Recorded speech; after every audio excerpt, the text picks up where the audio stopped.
Yes. Hey, it's you can't make this shit up. Joel Hawksley, David Washington, we are your political innovators from Jay in Washington here in Central Florida. We know our business, we do it well. You should be with us if you are running for office or considering anything in politics. How you doing, Joel? I'm doing great. I think that intro is good. I mean, what are we doing? We're getting busier and busier and busier. We have more Yes. things being rolled out. I think Yes. the one thing that we need to tell everybody is that if you want to be successful and you want to win and you want to be able to see from both directions, then Jay in Washington is leaps and bounds ahead of everybody else. I agree. I had a conversation with another Politico um, who was involved with candidate Ali Broswell, House District 45. Mhm. And Broswell was running against our friend Miss Amnesty, right? Amnesty, yeah. Yes. And I was just saying, you know, wow, we had opportunity to talk to Broswell because we talked to candidate Amnesty at the time. We had opportunity to talk to Broswell several times and say, hey, maybe you want to give us a call. We've got some insight into your election. And yeah, it never happened, and the rest is history. Well, and Amnesty is still a friend. So, Yes, yes, she is. so David, today I think our topic is going to some confusion that women are having about men nowadays. Exactly. And if you watch the craziness that's going on in the world, you almost like understand where this woman's coming from. Right. Today, we're going to take a dive into the Manosphere. We're taking that red pill and we're jumping in. And this is based on a Washington Post article by Christine Emba, Mm-hmm. and a little bit about Christine Emba.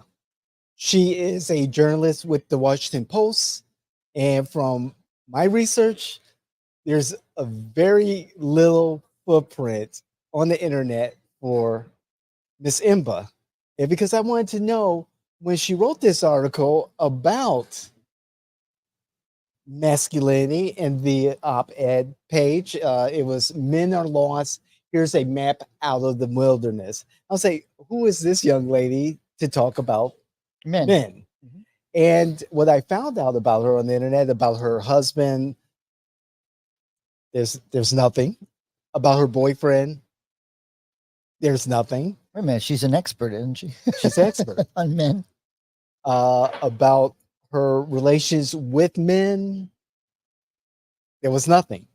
Her expertise in men issues, there was nothing. I think that's like with all journalists. All journalists nowadays are writing about topics they have no clue about. Right.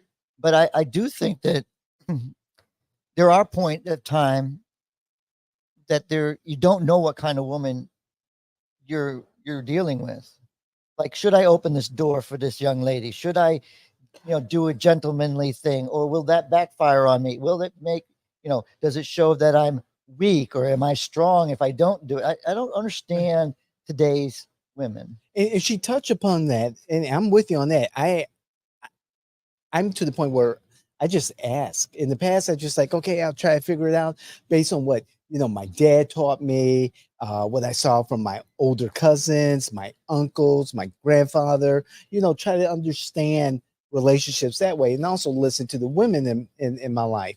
And she kind of touched on that confusion that men, especially younger men, are having with relationships, and it's real with the roles of women. And unfortunately, in her op-ed, it Mhm. kind of rambles, and it brings up the usual tropes about the manosphere, about Mhm. the leading voices or so-called leading voices of manhood.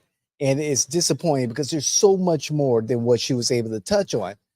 And she touched on a lot of the negative stuff, what she would call toxic masculinity. But back to what you're saying, the confusion about relationships and women, and my close friend sent me a tick men's issues experts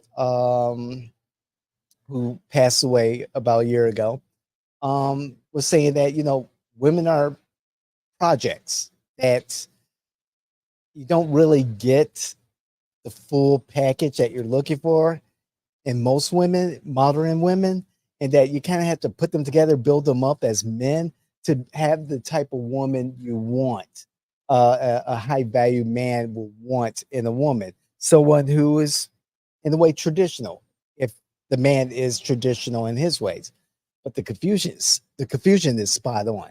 No, I have always said, until I read this article, but I've always said I would not want to be a young person trying to date today. Ooh, I would shit. not want to be a young person trying to figure out what I'm allowed to do. What can I do? Can I go to a bar and talk to somebody? If I hit on them, will I be in jail the next day? It's really stressful. It's really Right. stressful when you don't know. There's so many varieties. There's now, okay, you have this new wave of people that have all these brain disorders. I'm going to call it brain disorders because I don't get it. I don't understand. You're a man, you're a woman, you're this, you're that, you're that. You approach the wrong person and they go, I'm non-binary. I don't like, I'm like, well, I didn't know what non-binary was until I met you. Yeah. I mean, this is scary to me. Like, how is this all going to help them? How does it help anybody? Let's make it simple. You know, we always used to say when we were younger, kiss, keep it simple, stupid, right? Yeah. Right. The Right. simpler it is, the better the job's going to be. You said it the other day when you were talking on the phone, and I loved it. Measure twice, cut once. That's my dad, 100%. But he would measure like 3 times. And my dad would always say, if you do a project twice, it's the best project you've ever done because you did it right the second time. Yeah, that's a very good point. You bring up several good points. The first one is the confusion and how the definition of what being a woman is, or what being a man is, or what being a person is changing and evolving. Some would say devolving. I don't know. It's just more confusion and more question marks. Excuse me. What you also said about what being a man is, what we grew up knowing, what being a man is, what masculinity is, and take it further, the traditional definitions, going back to the Bible, to lead, to protect, and to provide. And young men these days are not able to provide, as you see more women in the workplace taking more of the higher paying jobs. You're seeing men not attaining degrees as they used to. You're seeing the over, not indulgence, but reliance on government to support families. You're seeing the dynamics of what having a family, or creating a family, or being a family changing. And men and women, but men who are traditionally the leaders and the protectors and the providers are just not finding their way anymore, because they're finding those traditional roles being eliminated, or disappearing, or limited. Okay, David, I'm going to get myself in trouble on this one, right? You As first. I mean, I really want somebody to address this with me. I really would love to have this conversation because women give birth to men, Yes, sir. and yet they teach. They used to teach these children how to take care of women, Yes, sir. and now all of that's out the. It's like, wait, we've been left behind. We this. Wait a minute. You could have done anything when I was a baby. You could have raised me any way you wanted to, but you did the go out and hunt, make sure you provide for us, and we'll take care of the home. That was women that created that environment. I don't, our strength, they say, oh, our strength, we always overdone. No, you're the caretaker. You had the child from birth. Women are the keepers of the culture. They're the ones who create the culture that we live in. They're the ones who dictate it because that's how you program a young person. That's the essence. When the men leave, they say, oh, the environment's it's bad for a young boy to be raised without a father. And it's like, technically, you're raised without a father the majority of your time, because when dad comes home, he's got you out there digging a ditch or doing the work that he wants you to help him with so you can learn how to be a man. Yes. So Responsibility. Yeah. So I say it, and I probably get in trouble for it, but women have more control over life than men will ever have. I agree. I agree with that. Women are the keepers of our culture. And when I was growing up, both my parents worked outside the home, and there were some plus and minuses to that. As I talk to my mother now, my father's deceased. As I talk to my mom now, and we talk about how my brother and I was raised, she will ask, "Did we do it right?" I say, "You guys did well for given the circumstances that we were raised in, and how things were changing. How we were always taught that as young Black men we were endangered, and to get to the point where we are right now, successful, law-abiding, contributing to society men, they did pretty well. However, when it came to relationships, I wish that there was more time where I spent with my parents, particularly with my mom, as she helped me define what it was to treat a woman, to understand a woman, to be patient, to understand that my role as a man, as my father modeled, was more than just going out and working and coming back and providing. That there was so much more that my brother and I did not see that my dad did. No, that's exactly what I'm talking about. Yep. You see what mom does the majority of the time. You don't see what dad's doing. Yeah. You don't see when he comes home exhausted what he's done all day. Right. You don't have the whole picture, and dad's not going to sit there and have that conversation with you. That's true. He's not going to sit there and say, he doesn't pile on. Yeah. You remember the show, Wait Till Your Father Gets Home? It was a cartoon that would come on, and it was kind of interesting. Right. Everything's piled on dad. Yeah. Right. Mom's frustrated, everything. She's had a bad day. She then gives it to dad, and dad has to handle it without any context. Right. I can't tell you how many times my dad was told to go upstairs and discipline me. And he is like walking upstairs going, I have no freaking clue. He says to me when we're adults, he goes, I had no freaking clue why I was going up to discipline you. And then I find out it was your two brothers that got you in trouble. And I'm over here putting you over my knee, and I'm feeling guilty later on because I'm like, why did you send me up there? Oh. And then I hear the story, and he's like, she should have done that. I lived in fear of my dad when we would hear that garage door go up. And it was a detached garage, and we could hear it from my room. And just like, oh my God. And I just lived in fear of my dad growing up. But then as I got older and understood what his role was and how he modeled, good masculinity and being a good dad and a good provider and a good husband. It wasn't until as I got older that I understood and appreciated it. I wish I had that opportunity to talk more with him about that. And nowadays, I do feel for my three sons now. I mean, they're being raised by their mom. She coddles them. And although, their uncles and their grandfather, her father, are still close, it's still lacking that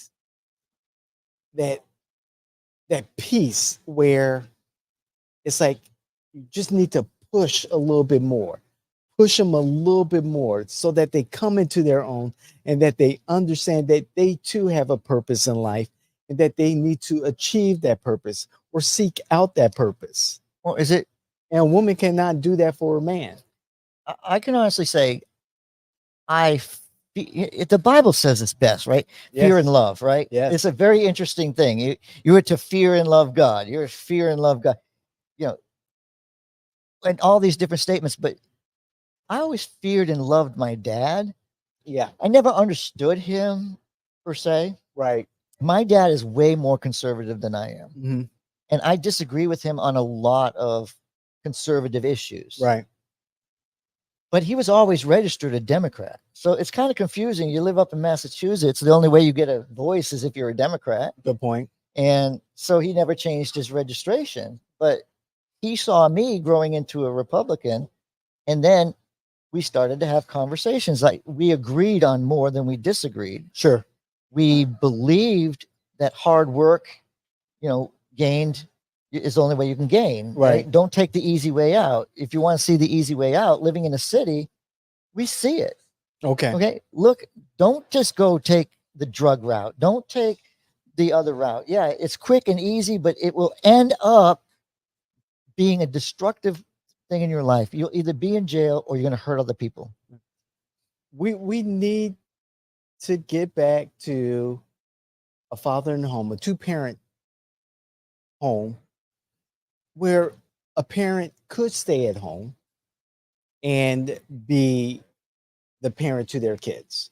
I truly believe that we'll be a little bit more stable in our society if we focus more on family units. Yeah. So and give incentives to that. I'm going to get in trouble incentives. again because you're getting yourself close to being in trouble.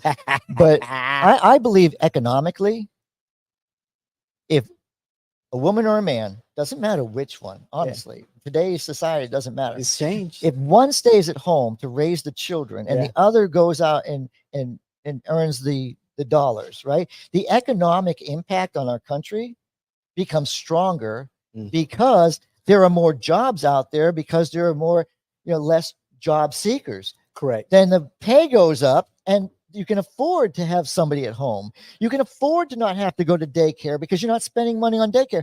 If you were to think about what the benefits of the old are, the conservative is to what today is, it costs you more to raise children. That's correct. It costs you more for everything because you're working 3 jobs. You're not having time at home.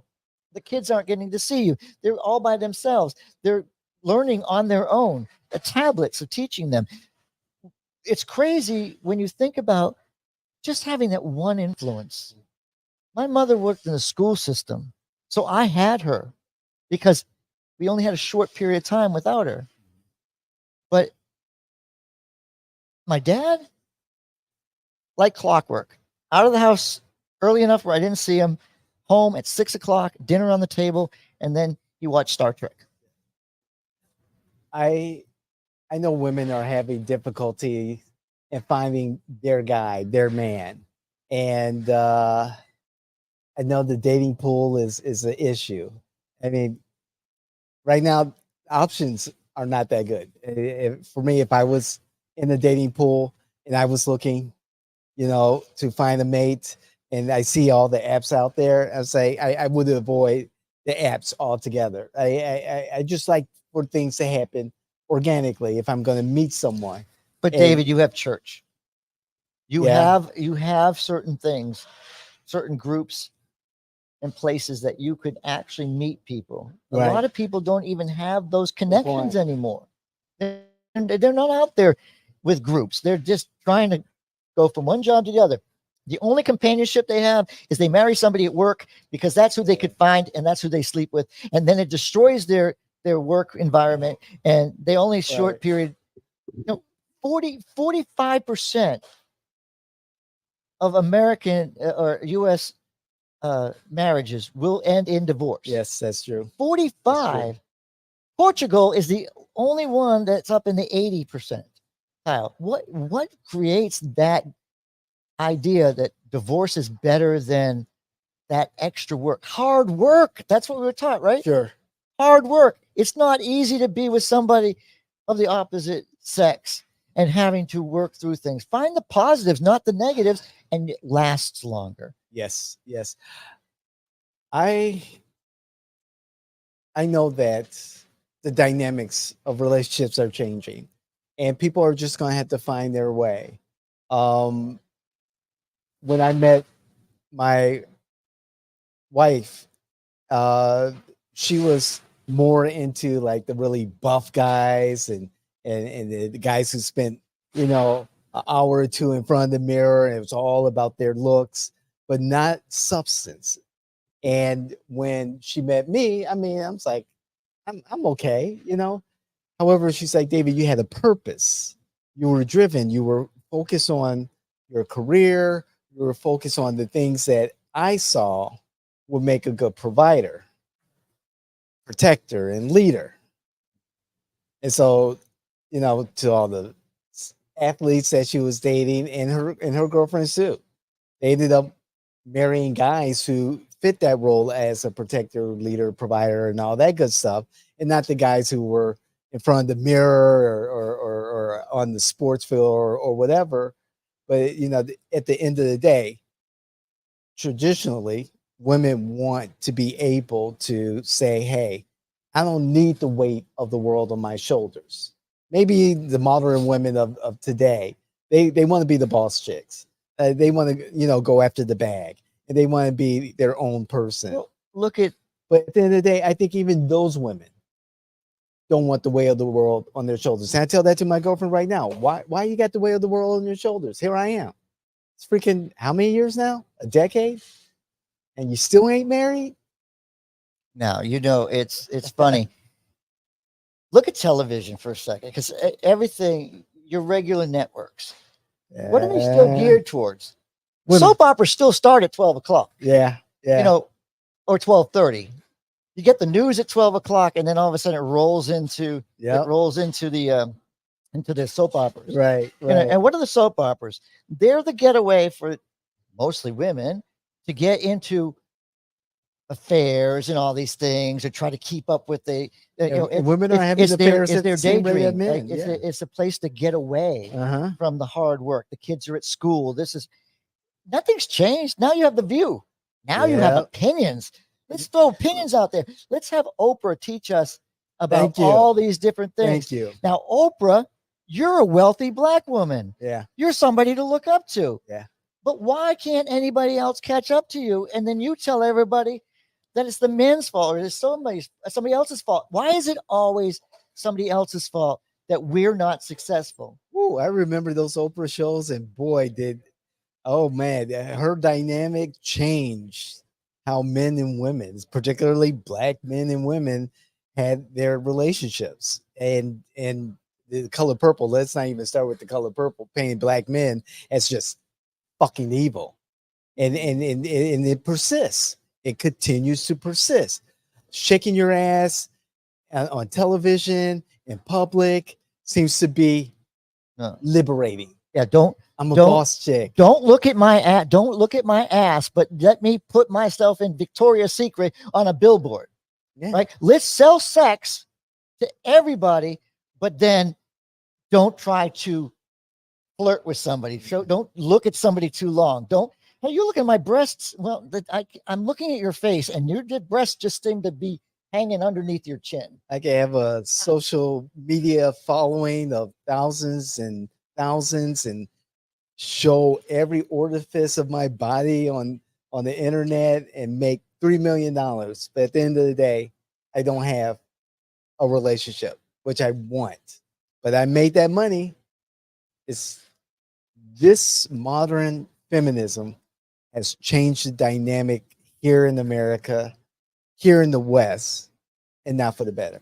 Well, I'm in trouble. But my final word, I'm gonna get to my final word now. Okay. I believe that we're the laughing stock of the entire earth. Yeah. When you think of how far off base we have become, the best country, because we have the freedom to do anything, but yet we want to be more concerned about protecting somebody's mental health than protecting our nation Mhm. from an enemy by testing out these theories in the Army, in the Navy, in the Marine Corps, and the Air Force. Yeah. Listen, keep politics out of there. First to be diversified, first to, you never look at anybody in the military like black and white. You just black and white, even if you're colorblind, you see Right. black and white. Sure. So that used to always drive me crazy, Sure. but that's it. I'm just trying to point out we are too far off base. I agree. My final word is this, and this is particularly to the young men in the manosphere. To talk about leadership and protecting and providing for a woman, and talking, really good stuff. But even coming from a young man who still has a lot more growth ahead of them, kind of tone it down, especially the attacks on modern women. If you've lived like we've lived and our demographic has lived, because most of them are in our demographic or slightly younger, then you can speak with a little bit more authority. As far as relationships with men and women, um, get used to being alone. We want to make sure you know that you can't make this shit up. You can't make the stuff up that we just said. And we want you to like, we want you to subscribe, we want you to share, we want you to debate with us. Yes, have that We comment. want to have that conversation. So that's why we have You Can't Make This Shit Up. It's a Jay in Washington production, and our producer, John, has done a great job on this today. David, thank you very much for an Thank you, awesome Joel. conversation.